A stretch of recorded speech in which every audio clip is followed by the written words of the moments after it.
Hi. അപ്പം ഇന്നത്തെ വീഡിയോയ്ക്ക് പോയാലോ? അപ്പം ഇന്ന് രാവിലെ കുറച്ച് ഓർഡർ ഉണ്ടായിരുന്നു കേട്ടോ ഉണ്ണിയപ്പത്തിന്. ഞാൻ ഇപ്പോൾ ഓർഡറുകൾ മാത്രമേ സ്വീകരിക്കുന്നുള്ളൂ. ഒരു 100 അപ്പത്തിനൊക്കെ ഇങ്ങനെ ഓർഡർ വന്നിട്ടുണ്ടെങ്കിൽ അതെടുക്കും കേട്ടോ. ഇതിപ്പോൾ 100 അപ്പമാണ്. അപ്പോൾ നമ്മുടെ ഉണ്ണിയപ്പച്ചട്ടി കഴിഞ്ഞ പ്രാവശ്യം ഉണ്ണിയപ്പം ഉണ്ടാക്കുമ്പോൾ പിടിക്കുന്നുണ്ടായിരുന്നു കേട്ടോ. അതിപ്പോൾ ശരിയായിട്ടുണ്ട്. ഇപ്പോൾ പിടിക്കണമൊന്നുമില്ല. ഇപ്പം അടിപൊളിയായിട്ട് ഉണ്ണിയപ്പമൊക്കെ ഉണ്ടാക്കാൻ പറ്റുന്നുണ്ട് കേട്ടോ. അതിന് എനിക്കൊരു സമാധാനമായി. ഞാൻ രാവിലെ ഇനിയിപ്പോൾ അത് കിട്ടില്ലായിരിക്കുമോ എന്ന് വിചാരിച്ചിട്ട് കുട്ടികൾ സ്കൂളിൽ പോണതിൻ്റെ തിരക്കും ഇത് ഉണ്ടാക്കി കൊടുക്കണതിൻ്റെ തിരക്കൊക്കെ രാവിലെ ആയിരുന്നു കേട്ടോ. അപ്പോൾ രാവിലെ നോക്കുമ്പോൾ ഇന്ന് പിടിക്കണമൊന്നും ഉണ്ടായിരുന്നില്ല ചട്ടിയിൽ. അപ്പോൾ നമ്മുടെ ഉണ്ണിയപ്പമൊക്കെ അടിപൊളിയായിട്ട് കിട്ടിയിട്ടോ. നമുക്ക് 100 എണ്ണം വേണം പറഞ്ഞിട്ടുണ്ടായിരുന്നു. പിന്നെ ഒരു 20 എണ്ണം അവർ എക്സ്ട്രാ വയ്ക്കാൻ പറഞ്ഞായിരുന്നു കേട്ടോ. അപ്പോൾ നമുക്ക് അതൊക്കെ ആയി. അപ്പോൾ 9:15 ബസ് വരും കേട്ടോ. അപ്പോഴേക്കും ഞാൻ വേഗം ഒരു പഴം എടുത്ത് കഴിക്കുകയാണ്. രാവിലെ ഒന്നും കഴിച്ചിട്ടുണ്ടായിരുന്നില്ല, വിശക്കുണ്ടായിരുന്നു ഗൈസ്. രാവിലെ ഒന്നും കഴിക്കാത്തതുകൊണ്ട് തന്നെ നല്ല വിശപ്പ്. അപ്പോൾ അങ്ങനെ ഉണ്ണിയപ്പം കൊടുത്തു. 500 രൂപയും കിട്ടി ഗൈസ്. അപ്പോൾ എനിക്ക് എൻ്റെ 500 രൂപ കിട്ടിയപ്പോൾ സിം ഒന്ന് മാറ്റണം എന്നുണ്ടായിരുന്നു കേട്ടോ.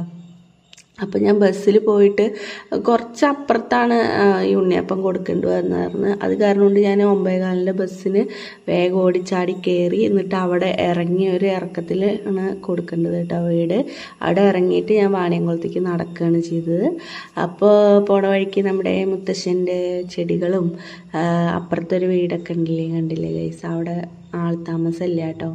അപ്പോൾ ഇതിലിങ്ങനെ താമര അല്ല അല്ലേ, അത് ആമ്പലാണ്. അതിങ്ങനെ വിരിഞ്ഞൊക്കെ നിൽക്കണതാണ് നല്ല ചന്ത കേട്ടോ. ഇത്രയും വലിയ വീട്ടിൽ ആരും താമസിക്കണില്ല എന്ന് പറയുമ്പോൾ ഇടയ്ക്കൊക്കെ അവിടെ നിന്ന് ലൈറ്റ് കാണാം കേട്ടോ. ആൾക്കാരുണ്ടോയെന്ന് എനിക്കറിയില്ല, പക്ഷെ അങ്ങനെ താമസം ഇല്ലാത്ത വീടാണ് കേട്ടോ. അപ്പോൾ അത് നേരെ മുന്നിൽ കാണുന്ന റോഡ് കോതകുറിശി റോഡാണ് കേട്ടോ. കോതകുറിശി കൂടെ അതാണ് കോതകുറിശി റോഡ്. അപ്പോൾ അത് കൂടെ അങ്ങനെ ചെറുപ്പളശ്ശേരിക്കൊക്കെ പോവാം. അപ്പോൾ ആ റോഡാണ് കേട്ടോ അത്. ഞങ്ങൾ ആ റോട്ടിലേക്കാണ് കയറുക നടന്നിട്ട്. ഞങ്ങളുടെ റോട്ടിൽ നിന്ന് ഇങ്ങനെ നടന്നിട്ട് കോതകുറിശി റോട്ടിനാണ് കയറുക കേട്ടോ. അപ്പോൾ അതാ ഞാൻ ആ റോട്ടിൽ കൂടെ അങ്ങനെ വാണിയംകുളത്തേക്ക് പോവുകയാണ് കേട്ടോ. അവിടെ നിന്ന് ഇങ്ങനെ നടക്കുകയാണ്. സ്പീഡിൽ ഇങ്ങനെ നടന്ന് പോകുന്നു ഗൈസ്. ഓട്ടോറിക്ഷയൊന്നും കിട്ടിയില്ല, പിന്നെ നടക്കല്ലാതെ നിവർത്തിയില്ല.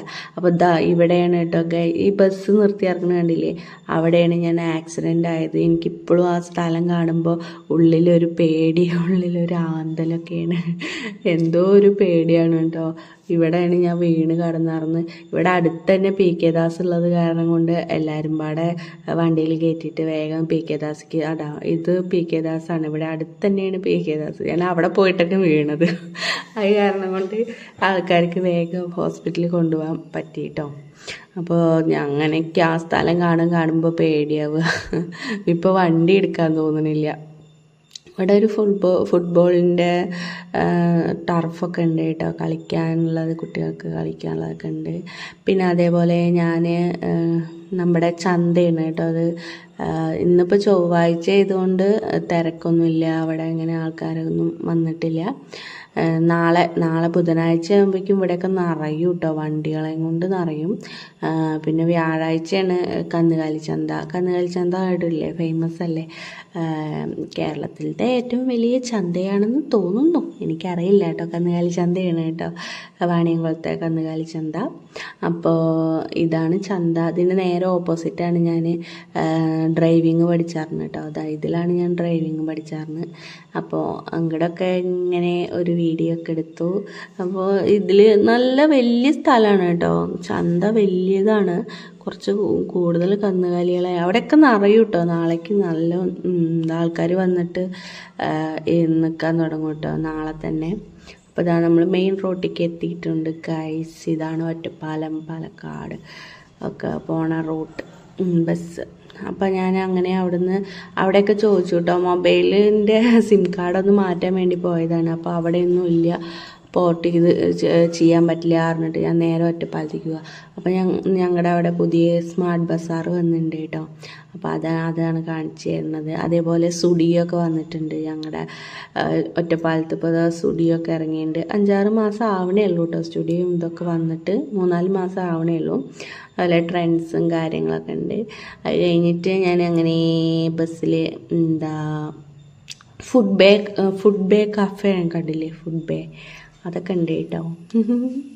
അതിൽ കുറേ സംഭവങ്ങളൊക്കെ ഉണ്ട് ഒറ്റപ്പാലത്ത്. അതിൽ ഒറ്റപ്പാലത്തേക്ക് ഇങ്ങനെ തിരിയാണ് കേട്ടോ. ബസ്സിലിങ്ങനെ തിരിഞ്ഞ് ഇവിടെ ഇറങ്ങി. അപ്പം തിരിയണേൻ്റെ ഇതൊക്കെ കണ്ടില്ലേ, ബസ് ഇത് കൂടെയാണ് തിരിക്കുക കേട്ടോ. എല്ലാ ബസ്സും ഇത് കൂടെ വന്നിട്ടാണ് തിരിക്കുക. അങ്ങനെ ഇപ്പം എന്തായാലും വന്നല്ലേ പറഞ്ഞിട്ട് ഞാൻ ത്രെഡ് ഒന്ന് ചെയ്യാൻ കയറി. ഇവിടെ നോക്കുമ്പോൾ സിമ്മ് മാറ്റാൻ 500 രൂപയാവും പറഞ്ഞു കേട്ടോ. റീചാർജ് ചെയ്തിട്ടുണ്ടായിരുന്നില്ല, അത് കാരണം കൊണ്ട് തന്നെ 500 രൂപയാവും പറഞ്ഞു. മിണ്ടാതെ അടുത്ത വണ്ടിക്ക് ബസ് കയറിയിട്ട് വീട്ടിലേക്ക് വന്നു.